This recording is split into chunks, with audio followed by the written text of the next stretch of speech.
ففیہما جاہد، تو جا کر اپنے بوڑھے والدین کی خدمت کر، تیرے لیے یہی جہاد ہے۔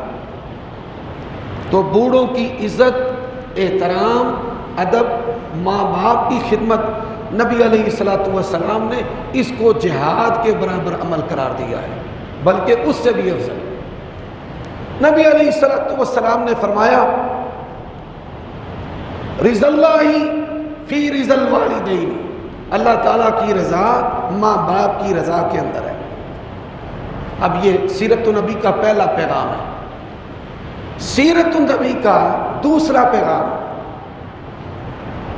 آپ صلی اللہ علیہ وآلہ وسلم نے فرمایا من لم یوقر کبیرنا ولم یرحم صغیرنا فلیس منا، جو بندہ بڑوں کی عزت نہیں کرتا، بوڑھوں کی بڑوں کی عزت نہیں کرتا اور چھوٹوں پر شفقت نہیں کرتا، آپ نے فرمایا وہ ہم میں سے نہیں ہے۔ نبی علیہ السلام نے فرمایا ان البرکۃ مع اکابرکم، اللہ تعالیٰ نے جو برکت ہے یہ تمہارے بوڑھوں اور بزرگوں کے ساتھ رکھی ہے۔ رسول اللہ صلی اللہ علیہ وآلہ وسلم نے فرمایا یہ جو بوڑھے اور بزرگ ہیں، اللہ تعالیٰ زمین والوں پر اتنا ناراض ہوتا ہے کہ اللہ فرماتے ہیں کہ میرا دل کرتا ہے میں ان پر عذاب ڈال دوں۔ عذاب کیوں نہیں ڈالتا؟ فرمایا بوڑھوں کی وجہ سے اللہ تعالیٰ زمین پر عذاب نہیں ڈالتا۔ چوتھی حدیث، یہ جو سفید بال آتے ہیں نا، کئی لوگ سفید بال کھینچنا شروع کر دیتے ہیں، کالے کرنا شروع کر دیتے ہیں۔ نبی علیہ السلام نے فرمایا اللہ تعالیٰ نے یہ بات کہی ہے کہ اللہ تعالیٰ بوڑھے بالوں کی حیا کرتا ہے، سفید بالوں کی حیا کرتا ہے۔ حضرات، تیسری بات، آج مولوی ہے، سیاستدان ہے، جرنیل ہے، کاروباری ہے، پھل بیچنے والا ہے، کوئی ہے دھوکہ دے رہا ہے۔ اور نبی علیہ السلام نے کیا فرمایا؟ من غشا فلیس منا، جس نے کسی مسلمان کو دھوکہ دیا اس کا بھی ہمارے ساتھ کوئی تعلق نہیں ہے۔ اب دھوکہ جو ہے، حدیث میں آتا ہے نبی علیہ السلام منڈی میں گئے، ایک غلے کا ڈھیر لگا ہوا تھا اور اوپر بڑا بہترین اناج۔ آپ صلی اللہ علیہ وآلہ وسلم نے اس ڈھیر کے اندر اپنا ہاتھ ڈالا تو اندر جو ہے وہ گیلا کھٹیا اناج تھا، ردی۔ تو نبی علیہ السلام نے فرمایا اس ڈھیر کا مالک کدھر ہے؟ وہ آ گیا، جی یا رسول اللہ۔ اور میں سن لے، من غشا فلیس منا، جس نے میری امت کو اس طرح دھوکہ دیا ہے اس کا محمد رسول اللہ کے ساتھ کوئی تعلق نہیں۔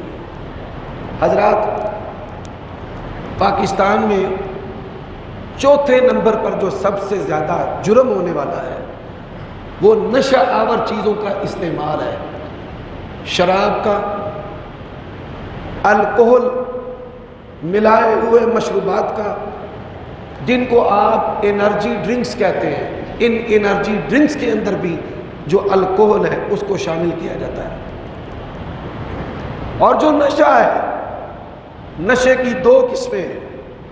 پہلی قسم کہ جس کے نہ کرنے سے عقل زائل ہوتی ہے، جو لوگ تمباکو والا پان کھاتے ہیں اگر وہ نہ کھائیں تو محسوس کرتے ہیں کہ ہم کمزور ہیں، ہماری جو صلاحیتیں ہیں وہ صحیح کام نہیں کر رہے۔ ایسے ہی بھنگ ہے، ایسے ہی ہیروئن ہے، ایسے ہی شیشہ ہے جس کو آئس کہتے ہیں کہ آپ اس کا استعمال نہیں کریں گے، جو کرتے ہیں میں ان کی بات کر رہا ہوں، جو استعمال کرتے ہیں وہ اس کا استعمال نہ کریں تو ایسے لگتا ہے جیسے وہ بیمار ہے، یہ مر جائیں۔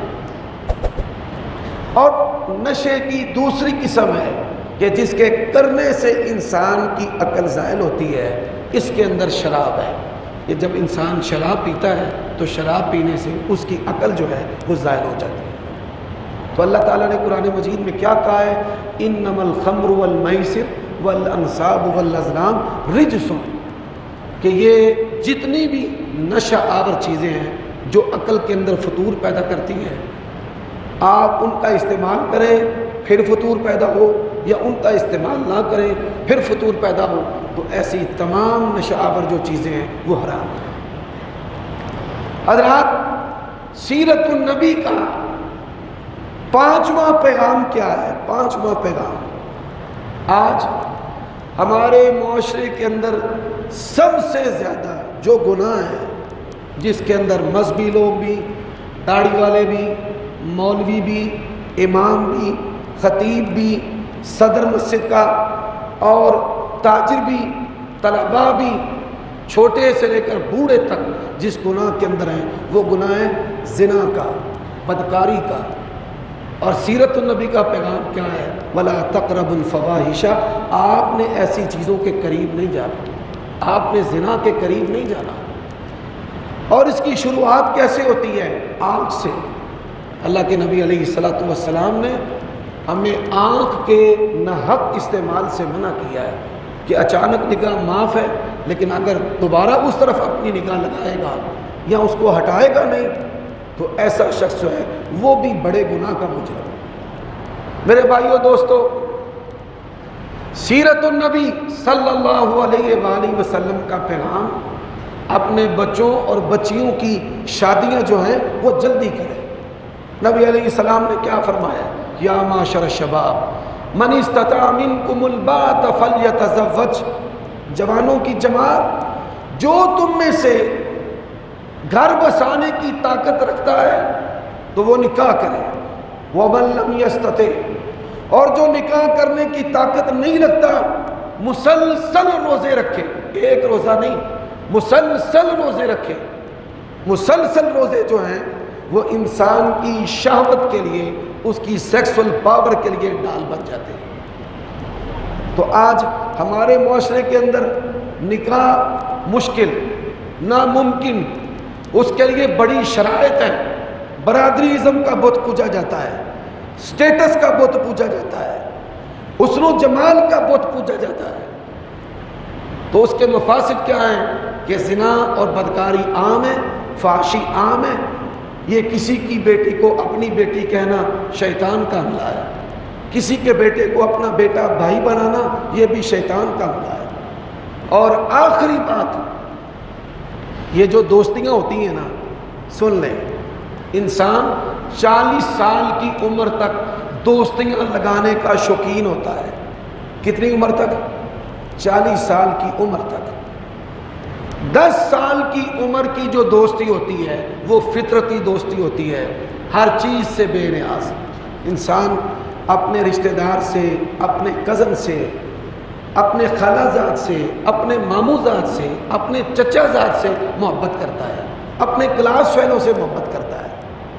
پھر اس کے بعد ٹین ایج کی دوستی ہوتی ہے۔ یہ جو 13-14 سال سے لے کر 20 سال تک کی جو عمر ہے، ٹین ایج کی جو دوستی ہے، کسی ولی اللہ سے بھی ہوگی تو اس کے اندر شہوت ہوگی۔ یہ بات یاد رکھ لینا، داڑیاں بھی ہوں، دین بھی ہو، بڑا بڑا شیخ الحدیث بھی ہو، اگر ٹین ایج کی دوستی ہے تو اس دوستی کے اندر شہوت ہے۔ پھر اس کے بعد 30 سال کی عمر کی دوستی، اس کے اندر مفادات ہوتے ہیں، فائدہ دینا اور فائدہ دینا۔